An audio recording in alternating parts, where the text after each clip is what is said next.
What's going on, everyone? Scott here. Welcome back to the channel. So, Michigan State returns to Spartan Stadium to play Indiana on Saturday at 3:30 on Peacock. Make sure you have your subscriptions ready if you're not heading into Spartan Stadium. But it's going to be another tough game for Michigan State coming off a tough rivalry loss last Saturday. We're going to talk about it, what makes Indiana so good this season, and what Michigan State can possibly do to try to slow them down, and what they'll have to try to do if they want to compete to win this game. Before we jump into that, though, if you could just hit that like and subscribe button down there for more Michigan State content on the channel. We obviously have football season right in the thick of it with about a third of the season left. Basketball season exhibition just wrapped up this past week. Regular season kicking off next week as well. Ton of other stuff on the channel, so make sure you're subscribed so you don't miss a video. So jumping into Indiana, they've had an incredible season to this point. 8-0, 5-0 in the conference, tied atop of the standings, ranked number 13 in the country. Their schedule hasn't been filled with world beaters, though. They haven't faced another ranked team this season, and they won't until they head into Columbus on the 23rd of November. As of right now, obviously, things can change over the next couple of weeks. Teams, getting into the rankings and whatnot. But as of right now, that's where they stand. And their next couple opponents next week against Michigan, I guess they're not jumping back into the top 25 at least before then. So Ohio State will be their next opportunity to face a top 25 opponent. But listen, you got to play who's on your schedule. And, that's exactly what they've done. You have to respect what they've done in terms of they've been blowing these teams out. It's not like this has been, them playing a cotton candy schedule, whatever you want to say, and, them barely getting wins. No, they've been blowing these teams out, which as they should, but even in Big Ten play, 5-0. Their closest score overall this whole season was still 2 touchdowns. It was a 14-point win against Maryland. So overall, have been incredibly impressive across the board, even if, some of their opponents haven't exactly been world beaters, as we said, but, they've looked incredibly well while beating up on these teams. For Indiana, they're second in the country in points per game at 46.5. They're top 4 in the Big Ten in total yards per game, passing yards per game, rushing yards per game. On defense, yards per game allowed and rushing yards per game allowed. Oh, and points per game allowed. So I just named off 6-7 categories that they are top 4 in the Big Ten. And obviously they sit atop the Big Ten standings, tied up there with Oregon. I think that just goes to show too, they are dominating in all phases of the game to this point in the season. I do want to touch on their offense, obviously, because it has been impressive, second in the country in points per game, as we said. But their defense has been incredibly impressive, only allowing 14 points per game and leading the conference, only giving up 86 rushing yards per game. Now, that's impressive. The 14 points per game, you can say too, your opponents haven't, been doing that well. But obviously now we are, for Indiana, they are 8-0. We're 8 games into the season. So they have played some teams that can put up, at least some points. And, still holding that line at 14 points per game is incredibly impressive. But that 86 rushing yards per game leading the conference, that's over the likes of Iowa. That's over the likes of Michigan, who we saw last week. And then, those were our last 2 opponents over Oregon, who has an incredible defensive line, Ohio State, Penn State, no shortage of good defensive lines and defensive fronts in this conference, and Indiana is right at the top there in terms of rushing yards allowed per game.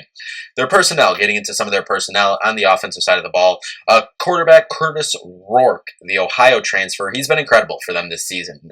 Over 1,900 passing yards, 1,941 for him, 15 touchdowns, only 3 interceptions, an incredible ratio there, and a 75% completion percentage. However, it is still unknown if he will play, dealing with a little finger-hand situation. He actually had a pair of screws put into the top of his thumb. I read here to help fix the issue, his thumbnail actually broke off on his, throwing hand, his right throwing hand in the Nebraska win. So that's what caused him to miss last week. But they did have backup Tavian Jackson come in, and he's filled in just fine this season. When he's been in the game, 349 yards, 4 touchdowns, only 1 interception. Last week, filling in as the starter, 11 for 19, 124 yards, 1 touchdown, 1 interception against Washington.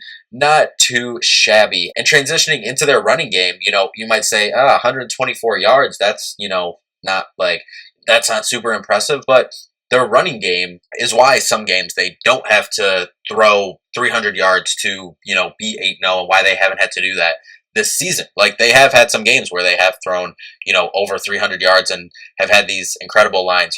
Rourke's been, had a 268, at a 307, 258, 359, 380. Like, they can do that, but their running game is so good, and the way they spread out the ball and with how good their defense is, you don't always need to see those big passing yard numbers. But transitioning into their running game, as we said, Justin Ellison and Tyson Lawton have been the bell cows for them on the ground. 637 yards and 9 touchdowns for Ellison, and 434 yards and 8 touchdowns for Lawton. And they have been two incredible backs to lean on for them this season. But through the air, they really spread the ball around. They have 4 guys with at least 3 touchdowns and 6 guys on offense with at least 15 receptions. Elijah Sherritt leads the team with 33 receptions for 590 yards and 3 touchdowns. Tight end Zach Horton hauled in 15 receptions for 124 yards and 2 touchdowns so far from the tight end position, leading that room there. On the defensive side of the ball, junior Aiden Fisher leads the group from the linebacker position with 75 tackles, so you're going to be watching for him kind of in that second level right there and up at the defensive line. Junior Mikel Kamara leads the team with 7 sacks and 2 forced fumbles and 2 fumble recoveries on the season on that defensive line. He's been incredible this year, and they have 3 guys, Rolia Hardy, D'Angelo Pons, and Amari Farrell, all with 2 interceptions as well on the back end of the defense. Special teams as well has been lights out. They have not missed an extra point or a field goal this season. 51 for 51 on extra points and 5 for 5 on field goals. They're over 50% conversion on both third and fourth down. Got to do something to disrupt them there. Force them to third and fourth down and get them off the field will be imperative. Only been sacked 7 times this year on the offensive side of the ball. So Michigan State has struggled getting sacks here in Big Ten play. I believe the stat is only 1 sack in Big Ten play. And they don't give up a lot of sacks either. So that's something to watch out for. Time of possession for Indiana, they averaged 31 minutes. Well, guess what? Michigan State averaged 31 minutes there as well. Indiana's offense, they run a lot of mesh point on offense. They ride that RPO and that mesh point out super long. They can pop it out. They can hand it off. The quarterbacks can pull it and run as well. Both the quarterbacks that have played this year both have 2 rushing touchdowns on the season. A lot of short passes, but don't be fooled. They can, pass the ball long as well. Watching some of their highlights this season, yes, a lot of their stuff is that RPO stuff and a lot of stuff within the line of scrimmage, first 10 yards, dump downs, screens, short passes, short slants, short posts, and whatnot. But they can operate as well, getting someone in the slot, giving them a fade route, making contested catches, or just out on the outside making contested catches as well. Don't be fooled. This isn't just, short dink and dunk plays. They can also go downfield. They have talented receivers. Saw some amazing catches from them, in some of the film that we watched of them this season, some of the highlights that we've seen from them and watching them this year. For MSU to try to win this game, they're going to have to try to have a similar formula as the last couple games. Really, that Iowa game is really a good microcosm of what you want and what I think Jonathan Smith wants this team to look like going forward throughout his tenure here. They controlled the possession incredibly well. Going into last week at Michigan, they controlled the time of possession as well. So that's back-to-back weeks that you really dominated the time of possession. I forget what it was against Michigan, but I know against Iowa it was up around like 39 minutes. And it was up there as well against Michigan. I just don't have the number right in front of me, but controlling that time of possession, keeping your offense on the field, keeping their offense off of the field with how much they do score. Now, I do still think this is going to be a high-scoring game, though, so you're going to have to put up points. And I think they're going to want to try to continue to establish that run. Going up against the top-rated rush defense in the conference, if you can keep up that rushing attack from the last 2 weeks, that would be really impressive. But guess what? The rushing defense that you've faced the last 2 weeks has also been some of the most impressive in the conference. Iowa and Michigan are always consistently up there towards the top in terms of rush defense, and this season they are as well. But this season, Indiana is ranked as that top-rated rush defense in the Big Ten as of right now, in terms of, the numbers. So it's going to be a tough battle, but overall, I think as I said, you're going to have to score and would like to see, we didn't see a lot of it last week, but would like to see them obviously attack downfield, get Nick Marsh, Jerron Glover, Montori Foster, Jack Velling, get him involved. We still haven't seen a touchdown from Jack Velling this year, so would like to see that change this game. And I think attacking through the air is going to be the best plan of attack to try to compete and win this game. You're without Jordan Turner for the first half after the targeting penalty from last game held up and was upheld. They didn't go after the review, or they didn't deem it not to be targeting. I don't know. The rule is completely broken, but either way, not going off on a tangent here. Jordan Turner will be out for the first half of this game, so going to have to hold up on the defensive front without him. Obviously, one of your captains out there at linebacker.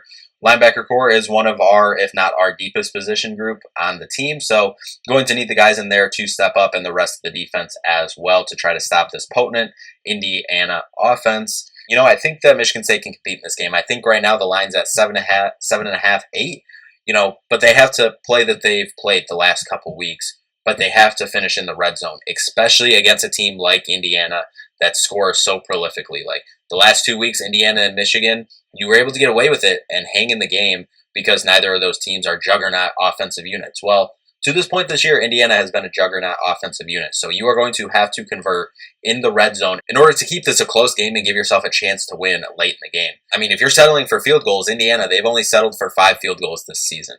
So they're going to be going for touchdowns, so you need to be converting for touchdowns as well in order to win this game. So we'll get into our Week 10 college football bets. Insane that we're at Week 10 already, but last week not so good. 1 for 4, so that brings us to 18-23 on the season. So I'm going to start out as I always do with our game. I'm going with over 51.5 in Michigan State versus Indiana. Got that at -110. Then I'm going over 45.5 for Ohio State at Penn State at -108. Then Illinois, I am taking +2.5 versus Minnesota at home +102. Oregon, I got them alternate spread -16.5 at Michigan +102. And then I'm taking Washington money line versus USC +108. Night game at Washington. Know from experience, not a fun place to play. So that's what I got there. $5 wins you 151.03. See if we can get back on the good side of things. We're close. We're close to getting back to 500. That's my goal by the end of this season. So by the end of the month is to be back in the positives over 500. But anyway, that'll do it for this one. We'll be back as always with a recap of this game later this weekend, probably Monday morning. But that'll do it for this one. Thank you all so much for watching. We'll see you in the next one. Peace out.